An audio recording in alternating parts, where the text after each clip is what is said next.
Fala, povo de Deus, segundo dia da nossa série. Nada, mas nada nesse mundo pode nos separar do amor de Deus. Romanos, capítulo 2, amém? E vamos ver mais um pouquinho sobre o justo juízo de Deus, amém? O título do vídeo passado, se eu não me engano, é Deus é Justo, e nós vamos continuar aqui nessa linha. Amém? O apóstolo Paulo começa escrevendo: portanto, você que julga os outros é indesculpável.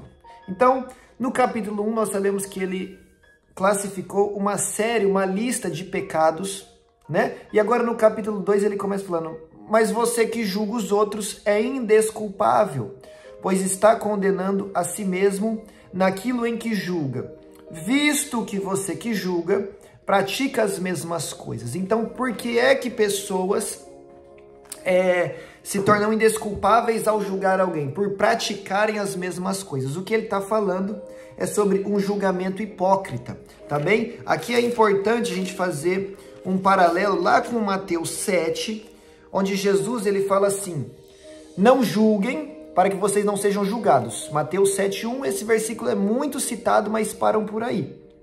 Pois da mesma forma com que julgarem, vocês serão julgados, e a medida que usarem também será usada para medir vocês. Mas preste atenção agora, eu já falei isso no canal. Por que você repara no cisco que está no olho do seu irmão, mas não se dá conta da trave que está no seu próprio olho? Como você pode dizer ao seu irmão: deixe-me tirar o cisco no seu olho, quando há uma trave no seu? Hipócrita, tire primeiro a viga do seu olho, e então você verá claramente para tirar o cisco do olho do seu irmão.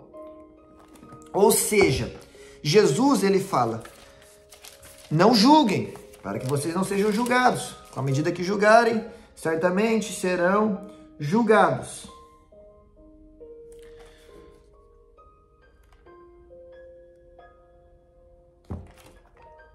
Mas aí ele fala: primeiro tire a trave que está no seu olho, para depois ver o cisco que está no olho do seu irmão. Então o problema não é quando eu digo ao meu irmão que ele está errado, que ele está em pecado, que ele precisa mudar. O problema é quando eu falo isso para ele, mas faço as mesmas coisas. É o que Paulo está falando aqui: visto que você julga e pratica as mesmas coisas. Porque nós devemos sim exercer um julgamento justo, em amor. Nós devemos exortar os nossos irmãos em amor, para que eles se afastem do pecado e vivam em santidade. Olha o que diz em 1 Coríntios 6. Eu fiquei calado alguns segundinhos para ver se a minha memória não tinha falhado. Se algum de vocês tem queixa contra o irmão, como ousa apresentar a causa para ser julgada pelos ímpios, em vez de levá-la aos santos? Ou seja, dois irmãos dentro da igreja têm problema. Em vez deles resolverem na igreja, eles levam para que ímpios resolvam. Vocês não sabem que os santos hão de julgar o mundo? Se vocês hão de julgar o mundo, acaso não são capazes de julgar as causas de menor importância? Vocês não sabem que haveremos de julgar os anjos, quanto mais as coisas desta vida? Portanto, se vocês têm questões relativas às coisas desta vida, designem para juízes os que são da igreja, mesmo que sejam os menos importantes. Digo isso para envergonhá-los. Acaso não há entre vocês alguém suficientemente sábio para julgar uma causa entre irmãos? Mas ao invés disso, um irmão vai a tribunal contra o outro, e isso diante dos descrentes. O fato de haver litígios entre vocês já significa uma completa derrota. Por que não preferem sofrer injustiça? Por que não preferem sofrer prejuízo? Em vez disso, vocês mesmos causam injustiças e prejuízos, e isso contra irmãos. E aí já entra em outros contextos aqui, tá? Mas a questão é: o problema do julgamento é o julgamento hipócrita. Paulo está falando aqui: um dia nós haveremos de julgar até os anjos. Será que não vamos julgar uns aos outros, entre irmãos, com amor, querendo bem, querendo levantar o irmão que está caído? É claro que sim. O problema é o julgamento hipócrita. Amém? Acredito que ficou claro para nós. Sabemos que o juízo de Deus, voltando, Romanos capítulo 2, versículo 2. Sabemos que o juízo de Deus contra os que praticam tais coisas é conforme a verdade. Então Deus vai julgar conforme a verdade. Qual é a verdade? A palavra dele. Assim, Quando você, um simples homem, os julga, mas pratica as mesmas coisas, pensa que escapará do juízo de Deus. Tá vendo que ele tá frisando que o problema é julgar e cometer a mesma coisa. Eu julgo você porque você mente, mas eu vou e minto. Você acha que eu vou escapar do juízo de Deus? Deus está vendo eu te julgando e fazendo a mesma coisa. Versículo 4. Ou será que você despreza as riquezas da bondade de Deus? Tolerância e paciência, não reconhecendo que a bondade de Deus o leva ao arrependimento? Ou seja, o que é que nos leva ao arrependimento? A bondade de Deus. É porque Deus é bom que ele nos leva ao arrependimento. Porque lá em João 16 diz que quem convence o homem do pecado, da justiça e do juízo é o próprio Espírito Santo, é o próprio Deus. Então quem me convence de que eu sou um pecador, de que eu preciso mudar, é o próprio Deus. Então o fato de eu me arrepender é a bondade de Deus sobre mim. Então você, meu querido, não vai convencer ninguém a se arrepender. Você não vai abrir a cabeça das pessoas e colocar lá dentro a informação de que ela tem que mudar de vida. Você pode pregar a verdade, você pode ensinar a palavra de Deus, você pode dizer que tais atitudes não estão de acordo, em conformidade com o caráter de Deus, mas você não pode convencer alguém a se arrepender. Isso é papel do Espírito Santo, isso é papel da bondade de Deus. Amém?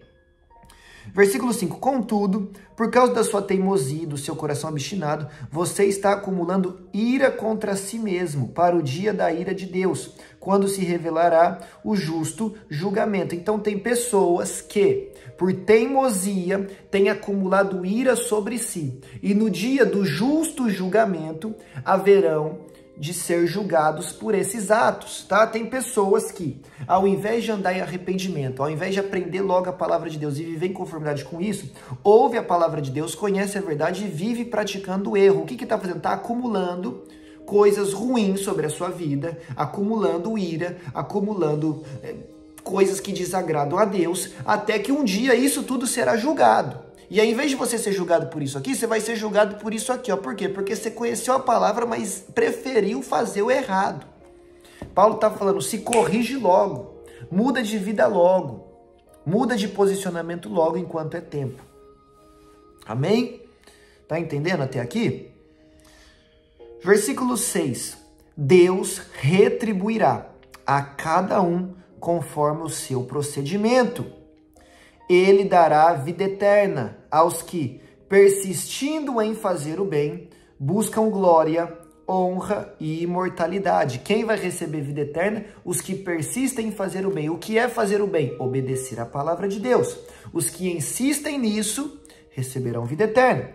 Versículo 8. Mas haverá ira e indignação para os que são egoístas, que rejeitam a verdade e seguem a injustiça. Haverá tribulação e angústia para todo ser humano que pratica o mal, primeiro para o judeu, depois para o grego. Mas glória, honra e paz para todo o que pratica o bem, primeiro para o judeu, depois para o grego, pois em Deus não há parcialidade. Em Deus não há parcialidade, certo? Então Deus não está preocupado se você é homem, Deus não está preocupado se você é mulher, Deus não está preocupado se você é brasileiro, se você é americano, Deus não está preocupado se você tem dinheiro, se você não tem, Deus não está preocupado com a marca da roupa que você usa, Deus não está preocupado com isso, Deus não faz distinção de pessoas. A distinção que Deus faz é de atitudes, tá? Em Deus não tem parcialidade, ele é imparcial, ele vai me julgar por aquilo que eu faço, ele vai te julgar por aquilo que você faz, tá? E ponto, acabou. Deus não faz acepção de pessoas, Deus faz acepção de atitudes, tá bem? Ele não me ama mais do que ele te ama, ele não te ama mais do que ele me ama. O amor de Deus, nada pode nos separar do amor de Deus, é o tema desta campanha. O amor de Deus por mim e por você é na mesma proporção. Agora, o que eu vou receber e o que você vai receber, aí não depende do amor de Deus, mas depende das nossas atitudes.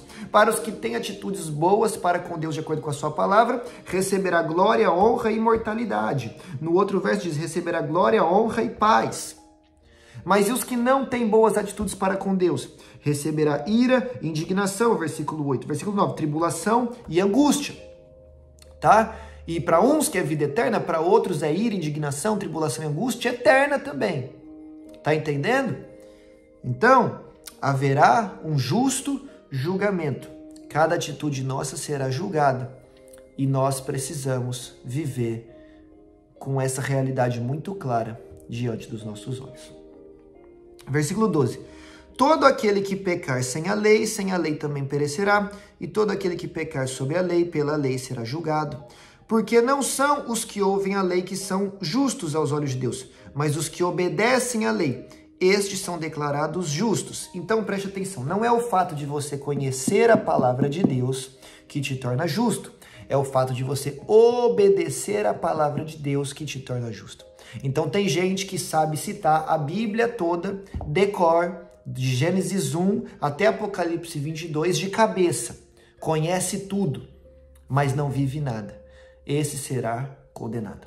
E tem gente que talvez é mais simples de estudo, talvez não tem tanta facilidade em decorar algo, não tem nem leitura, mas conhece a palavra de Deus por ouvir, por ter aprendido, por ter crescido nesse contexto.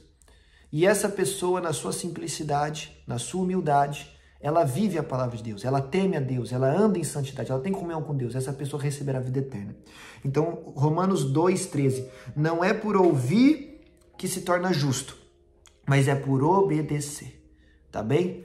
Obediência é o que vai nos justificar diante de Deus. Obediência mediante a fé, que é o que a gente viu lá em Romanos 1, versículo 5, tá? Obediência mediante a fé. Porque nós sabemos que o que nos salva é a fé em Jesus Cristo, né? Efésios 2, capítulo 2, versículo 8 e 9. Vós sois salvos pela graça, mediante a fé. Então, graça é favor imerecido. Nós não merecemos, mas somos salvos. A partir deste ponto, as nossas obras contarão para recebermos galardão ou punição. Amém? Tá conseguindo entender? Versículo 14, né? Onde a gente parou. De fato, quando os gentios que não têm lei praticam naturalmente o que ela ordena, tornam-se lei para si mesmo, embora não possuam lei, pois mostra que as exigências da lei estão gravadas no seu coração, tal. Versículo 16. Isso tudo se verá no dia em que Deus julgar os segredos dos homens, mediante Jesus Cristo, conforme declara o meu evangelho. Então, tudo isso será revelado quando Deus julgar o segredo dos homens, tá?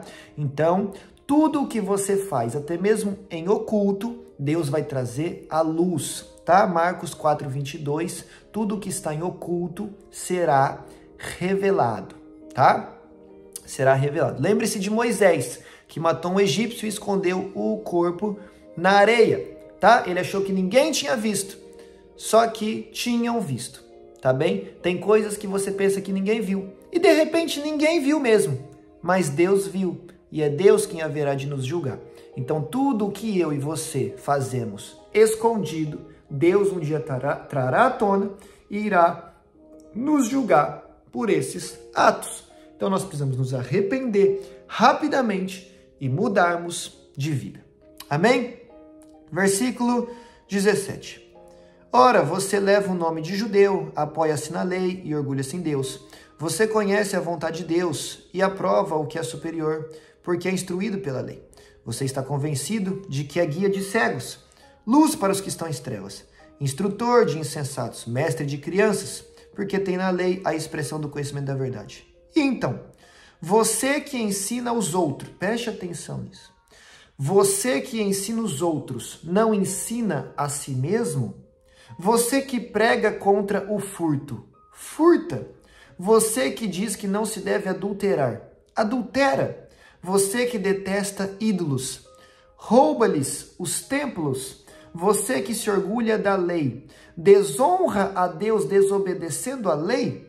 Pois como está escrito, o nome de Deus é blasfemado entre os gentios por causa de vocês. Então, para mim, por exemplo, isso aqui tem um peso gigante, porque você está nesse vídeo me ouvindo te ensinar a palavra de Deus. E a palavra de Deus está falando, você ensina para os outros, mas não faz o que você ensina. Você fala que é pecado mentir e mente, você fala que é pecado adulterar e adultera, você fala que é pecado roubar e rouba. Então, o peso para quem conhece e ensina será sempre maior. E aí, o pior disso é o versículo 24. O nome de Deus é blasfemado entre os gentios por causa de vocês. O que Paulo está falando? Paulo está falando o nome de Deus está sendo blasfemado entre os que não creem por causa de nós.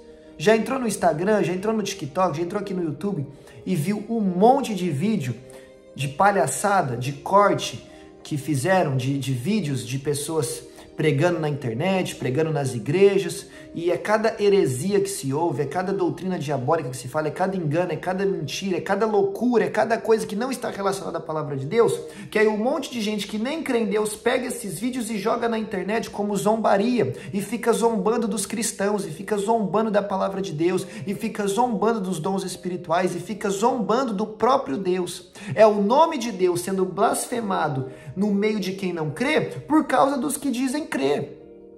Então, se você se diz cristão, se eu me digo cristão, nós precisamos dar o exemplo de Cristo, para que Deus não seja blasfemado por nossa causa.